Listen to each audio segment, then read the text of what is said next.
once again, the Reverend Diana Kennedy is to join us. She's waving up there. Hi, and welcome. Your talk today is Walking the Path of the Wayshower.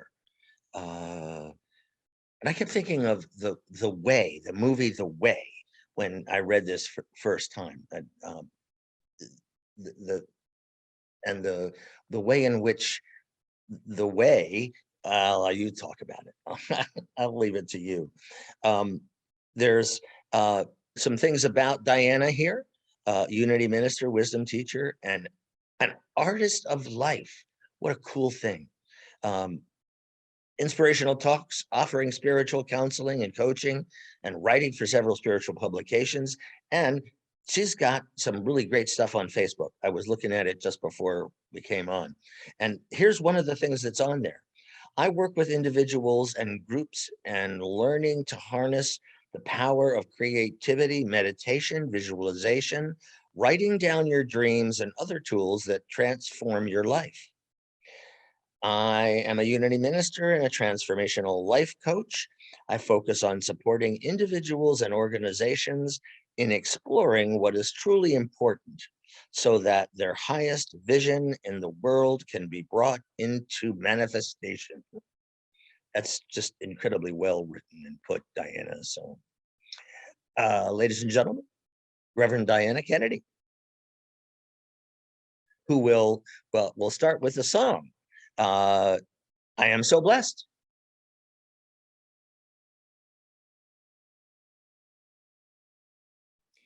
And so we just allow ourselves to feel blessed, to feel grateful. What a wonderful way to prepare for meditation. We begin by giving thanks. And so we pause to give thanks for those who put together this service, for those who did all the preparations, both spiritually, technologically, logistically, all of the things that it takes to run a ministry and to come together in spiritual communion in this way. And so our hearts are overflowing with gratitude as we move into a time of sacred meditation. I invite you to close your eyes if you have not already and go within.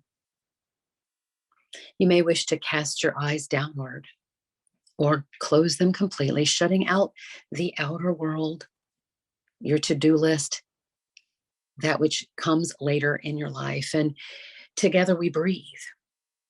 There's a Hebrew word, ruach, which means spirit or breath. A community that prays together stays together. A community that breathes together stays together.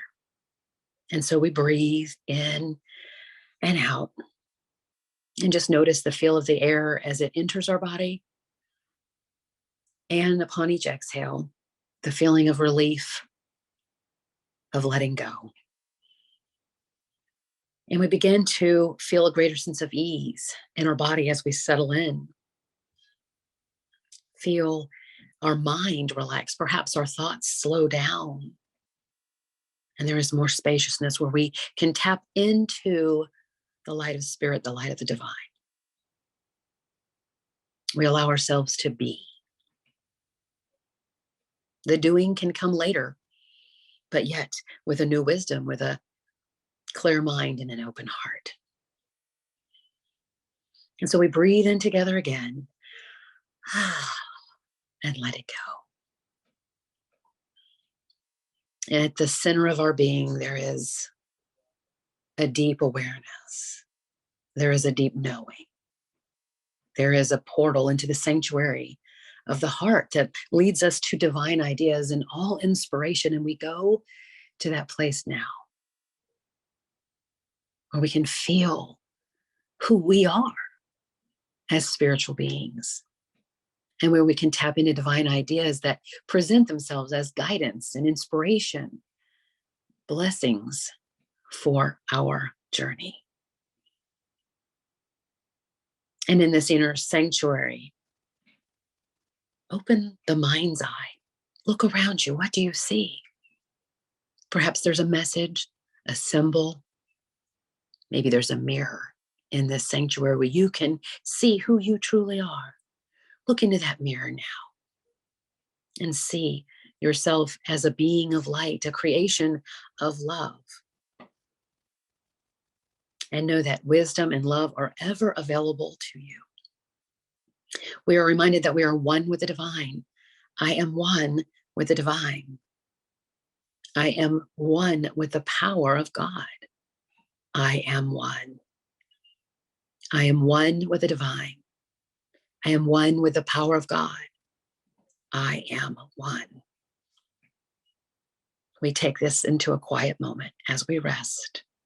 In the silence, we rest.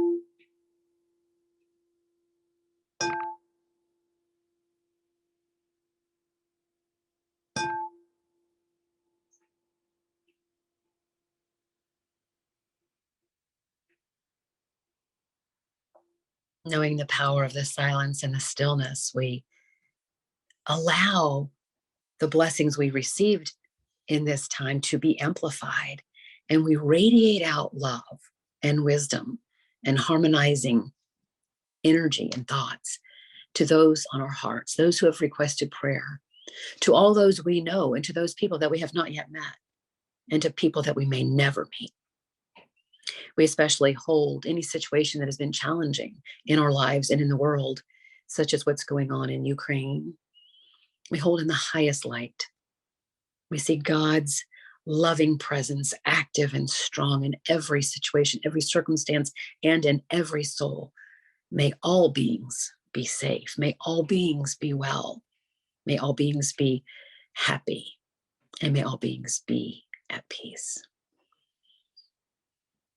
And so with a heightened awareness of the presence of God, we bring our attention back to the rest of this service, feeling renewed and rejuvenated and restored. And we greet one another with loving awareness and smiles. And so it is. Amen. And now we will get to listen to One Power by Daniel Nahmod.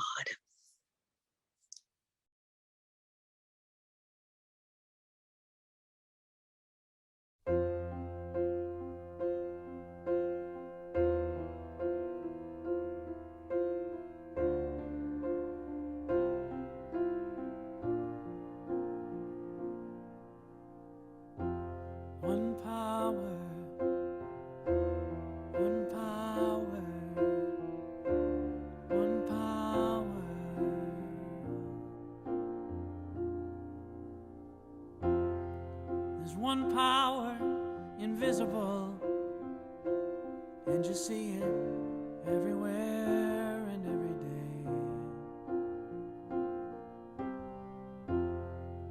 One power, indescribable, and you speak of it with every word you say. Mysterious until you know the truth. As simple as the love inside of you. Call it God, call it Spirit, call it Jesus, call it Lord, call it Buddha, Baha'u'llah, angels' wings or heaven's door. But whatever name you give it, it's all one power, can't you see? It's the power of the love.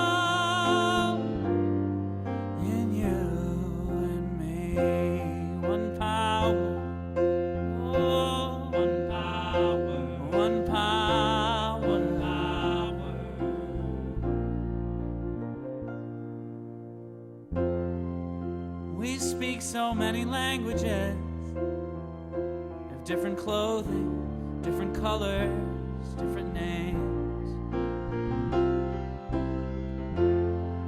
different is only dangerous when we forget that in the heart we're all the same. And we'll remember once we close our eyes to see that such distances were never meant to be. Call it God, call it Spirit, call it Jesus, call it Lord, call it Buddha, Baha'u'llah, angels' wings or heaven's door. It's Muhammad, it's your mind, it's your soul, or it's your sign. It's the universe, it's music, Mother Earth or Father Time. But whatever name you give it, it's all one power, can't you see? Whatever name you give it, it's the very air we breathe. It's the power of the love in you and me. One power, oh, one power is what we are. One power, oh, one power. It's the moment of creation. It's an everlasting peace. It's the freedom of forgiveness.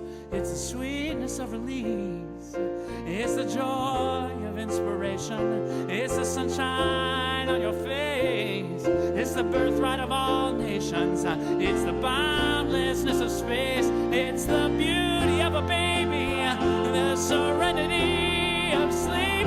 It's the anger you abandon for the love that's most deep. It's one power.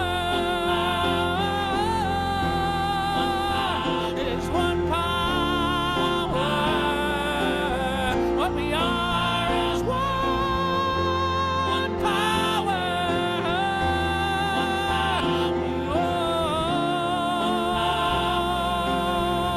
Oh, it's the power of the love that lives forever in you and me.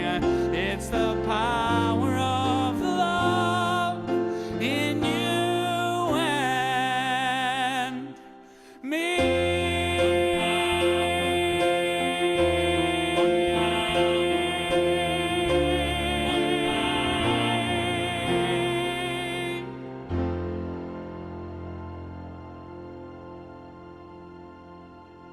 And truly, there is only one life, one power, and that is one life moving through all of existence.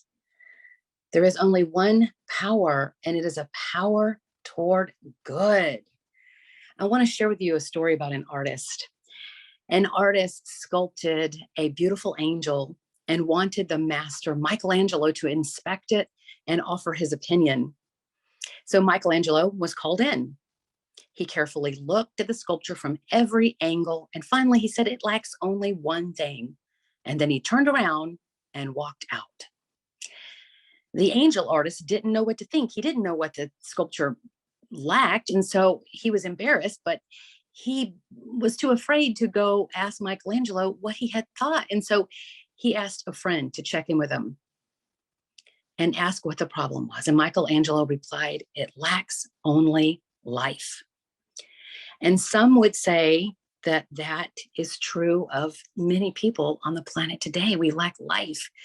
People are overwhelmed, and that blocks life, or they're bored, or they're turning to addiction, or they are turning to relationships that are unhealthy, or busy schedules. They may even have a wonderful career, money in the bank, a spouse, children, a white home with a picket fence, and maybe even a lake in their backyard. But they are lacking life. I had to say that just to be funny. And a pontoon boat with colorful umbrellas. But sometimes people lack life, the zest, the joie de vivre, which is what the French call it, the love or joy of life. And certainly if people even feel that, they often don't bring it into the workplace. I work at Unity Worldwide Ministries, and more and more and more after 7 years of working there, I am truly feeling the life, the love, the energy of spirit in my own heart. And I'm bringing that to work, and I feel fed. Jesus had something to say about life, about this joy. And in John's gospel, his words were recorded where he tells us a little bit about what our lives ought to be about. The thief does not come except to steal and to kill and to destroy.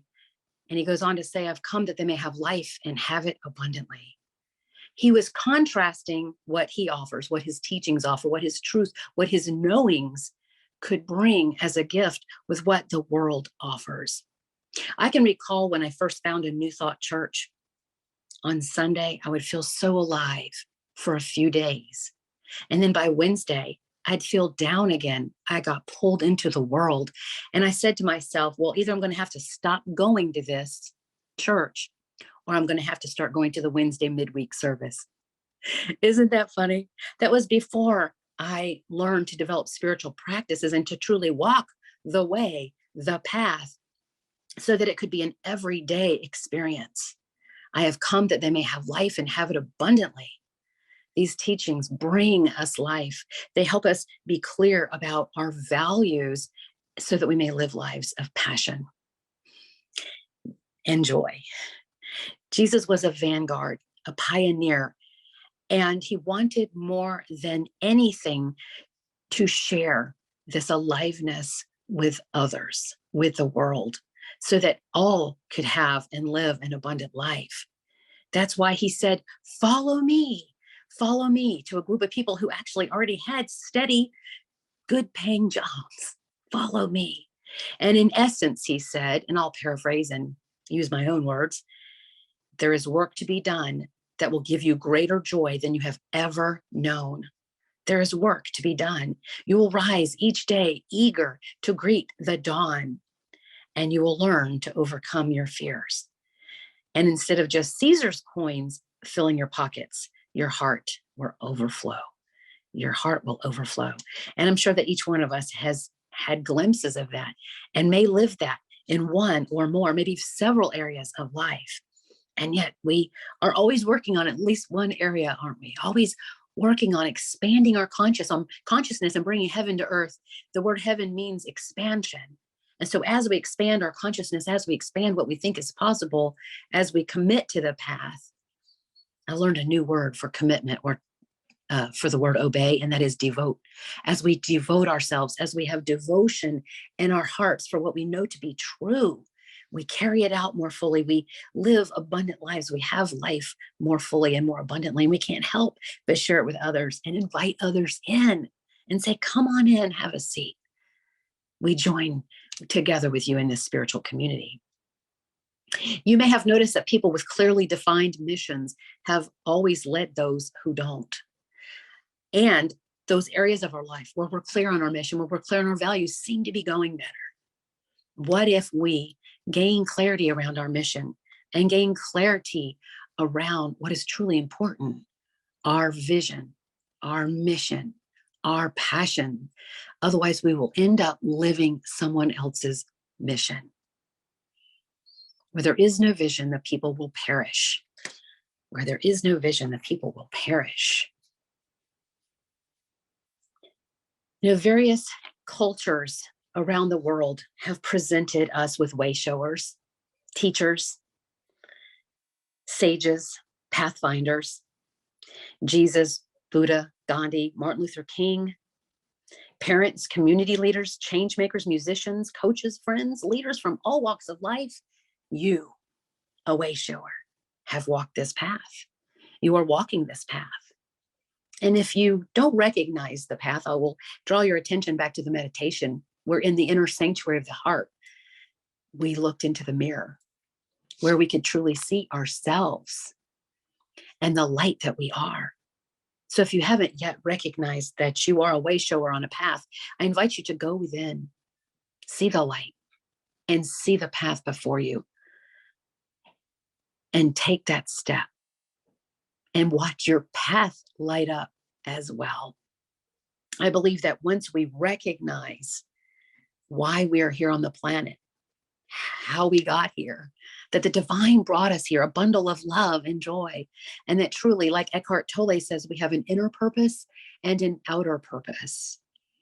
And our inner purpose is to awaken to who we are, awaken to those divine ideas and spiritual qualities that are ours to express. And our outer purpose is to manifest, to bring those into reality, to share them with others, to infuse our projects, to infuse what we do with who we are. That is how we move in the world, but not of it. That is how we live as a master teacher. That is how we walk the path of the Wayshower.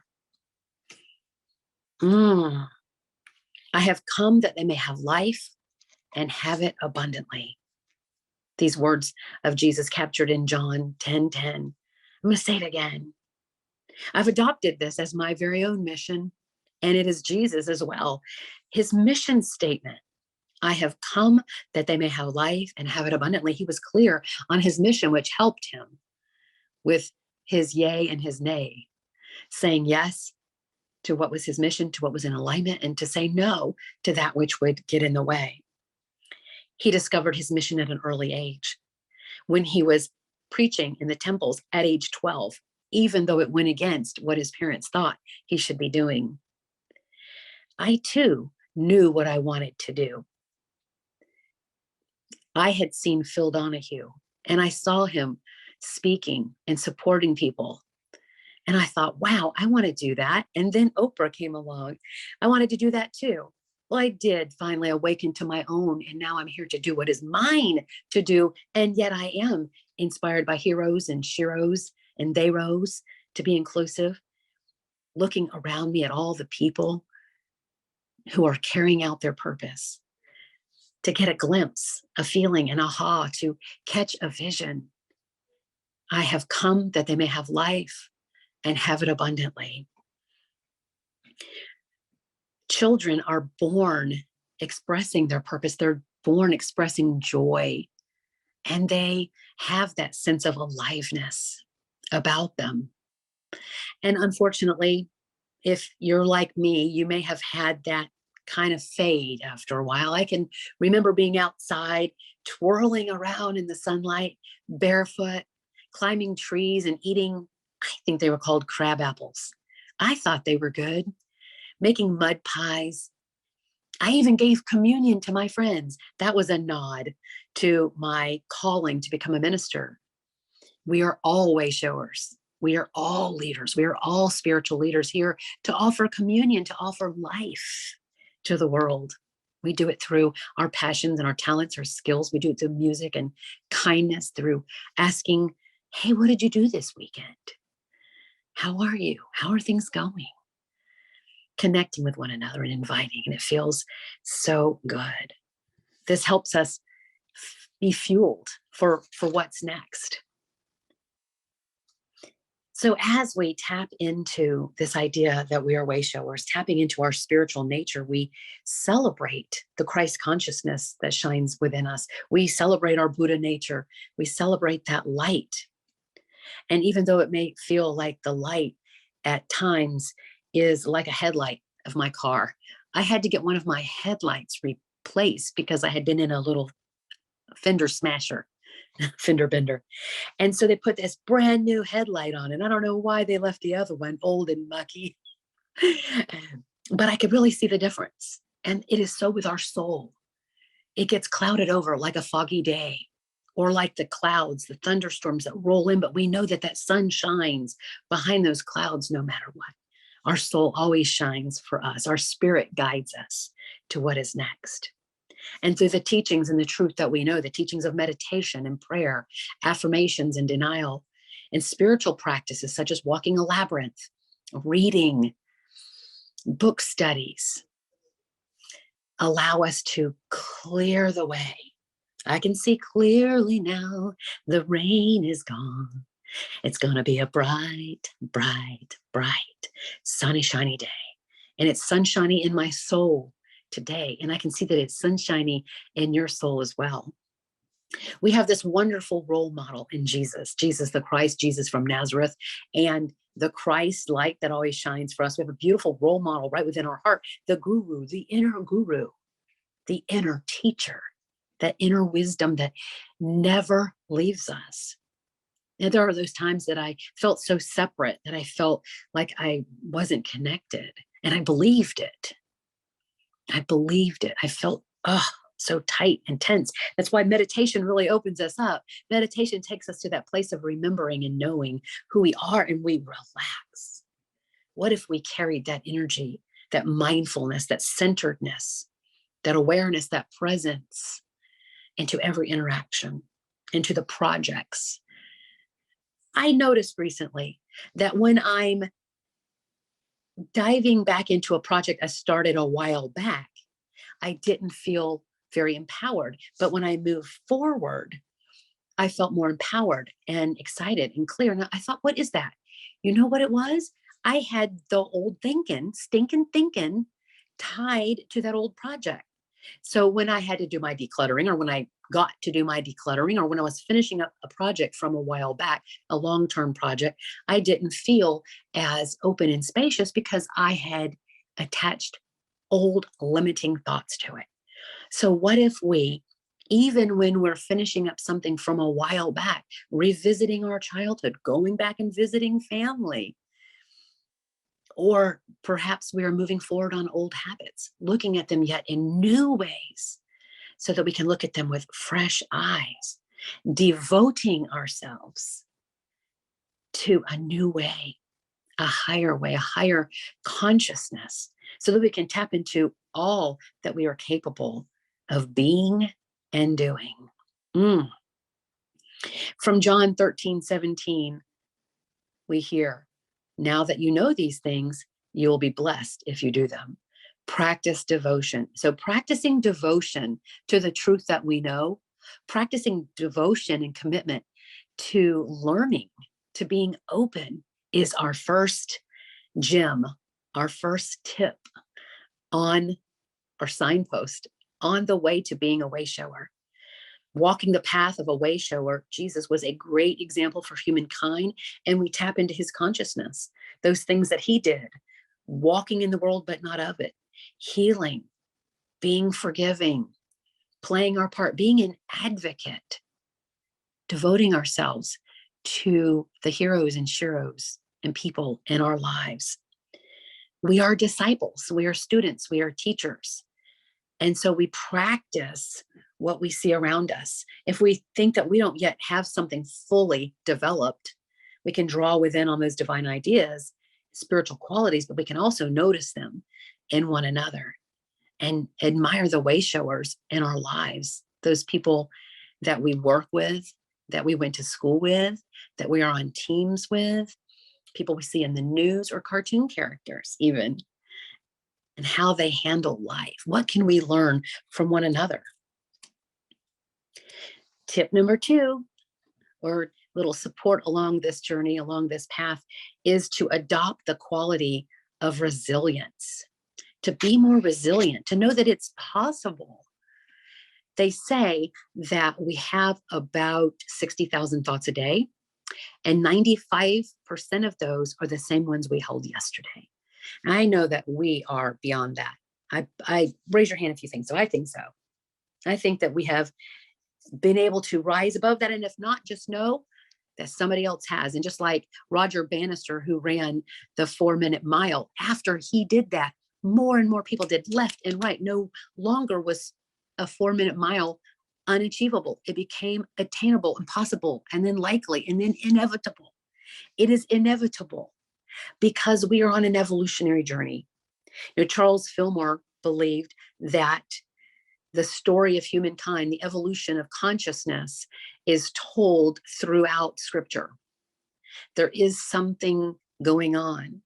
There's an evolutionary process. You don't want me to sing again, but this is the dawning of the age of Aquarius. This is a new beginning. We are moving. We are here. Actually, it's not just the dawning. We're here. We've arrived. We're walking the path. We are stepping into spiritual leadership. Many people have a lot of myths around what it means to be a leader. It means you're a CEO or the manager in charge. You're the one that writes the rules, or maybe a politician or a community leader. Maybe they're celebrities. No, we are all leaders.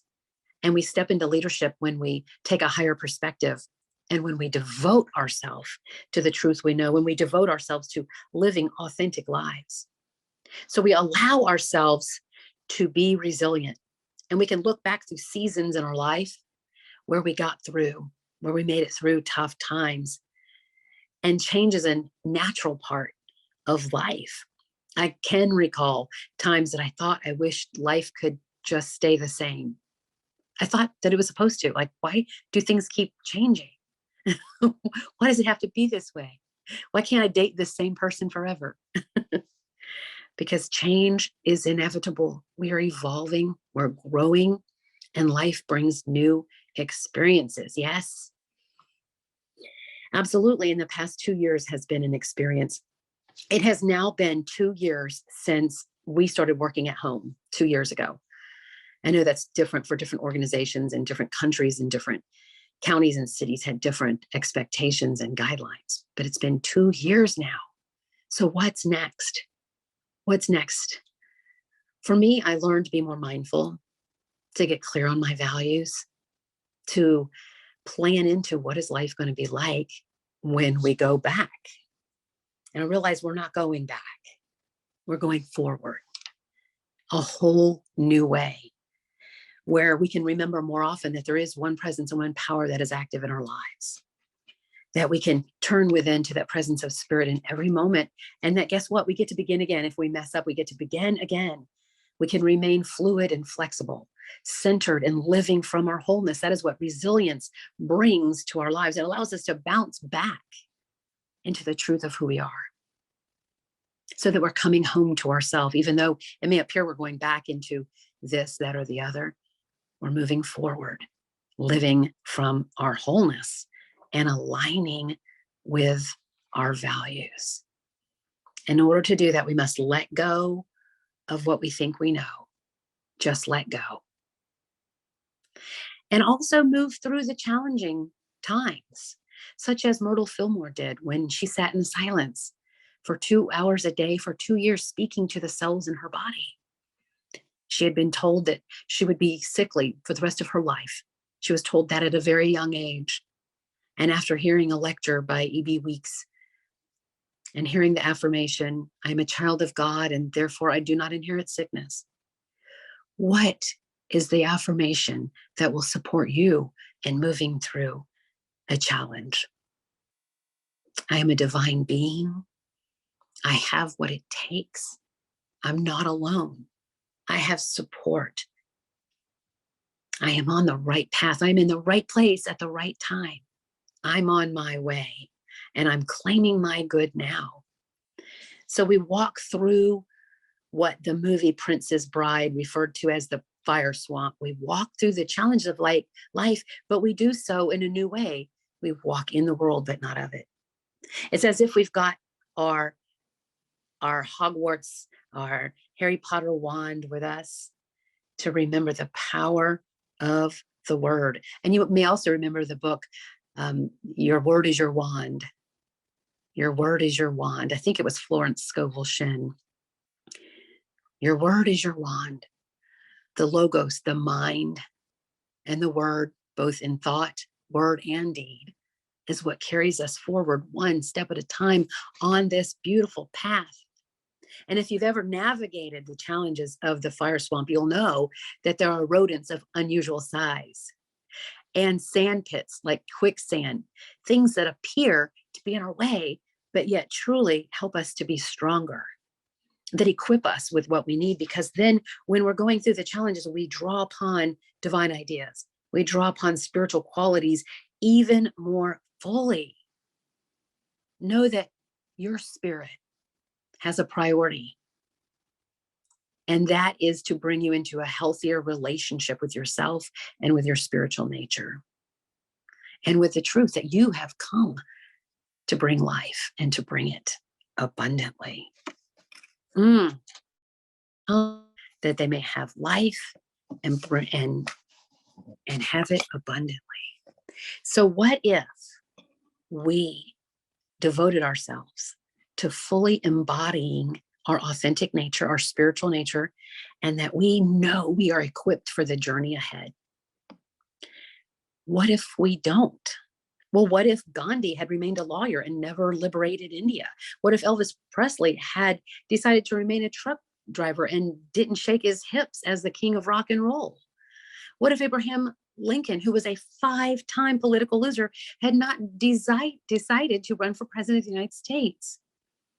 What if Martin Luther King never had a dream? There is a dream in your heart, and it comes from your authentic nature. It's already there, planted as a seed, just as the acorn becomes a mighty oak. There is a seed within you. These words of Charles Fillmore, shared in 1934, are still relevant today. He said, we should remember that we too need to cultivate that spiritual source of our being to acquire the powers that Jesus demonstrated. That which Jesus demonstrated, we have within us as well. And so it is time to claim it, this higher principle, as we say to any challenge: peace be still, peace be still. And Myrtle Fillmore, the power that created you is always at work to restore you and to maintain you in the wholeness that is your birthright. How powerful is that? Let's take this within. Going within to the place that we know, that we know, that we know. Tuning into the electromagnetic field of the heart. Bringing a little science into it. The warmth in your chest area. And we know from the teachings of heart math that the energy of the heart goes out 9 feet, 12 feet, goes out all around us.